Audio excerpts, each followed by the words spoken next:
assume. Yes, I do. Okay. Let me be very clear. This is not a Missy problem. Right. This is a family problem. Okay. And it was interesting, you're saying, do I need to get her some help? Do we need to get her fixed? Do we need to get her off the internet? Her. Listen, this child wasn't born with a proclivity to be on the internet. I mean, she didn't come out of the womb reaching for the keyboard. She came out a blank slate, and we write on who these kids are. And you will never, ever bribe this child. You call them incentives. I call them bribes. You will never bribe this child out of doing what she's doing, because it has nothing to do, whether she has a pool or a pony has nothing to do with why she's on that internet. She's not on there because she's bored. She's not on there because she doesn't have a pool to swim in or a pony to ride. She's on there for very different reasons. Does that make sense? Oh, absolutely. Well, why are you buying her pools and ponies? Well, we had the pool. I didn't buy her a pool, but the pony was really, yes, for her to do something that was outdoors with an animal, to bond with. Sense of responsibility. And to take care of. Yeah, how's that working for you? It has not been working as I had planned, no. I love the horse. Animal therapy is great.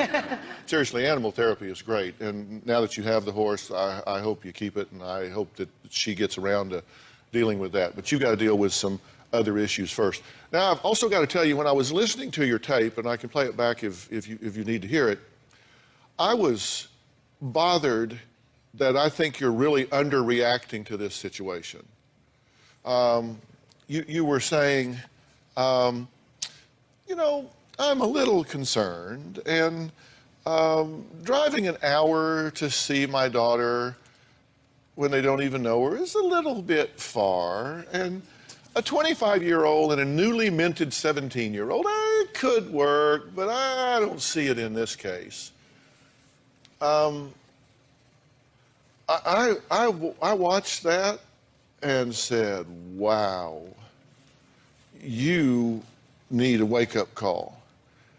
This is not a little bit of a problem. An hour for someone to drive to meet your daughter that she knows absolutely nothing about other than that they have a computer, and she gets in a car with them and leaves, is not a little bit of concern. It is a huge concern. I agree with that. Okay, but I mean, you were kind of, there's a little bit of this and a little bit of that. We can just tweak this a little bit, we'll all be happy. No, I don't actually feel that way. I don't think you do, but that's the way you talk about it to maybe yourself and to others. I think your daughter, in my opinion, is one of the highest risk candidates for abduction, violence, or rape that I have seen in the last few years. My mom. Why do you think she is this hungry for attention? I think that she's very insecure.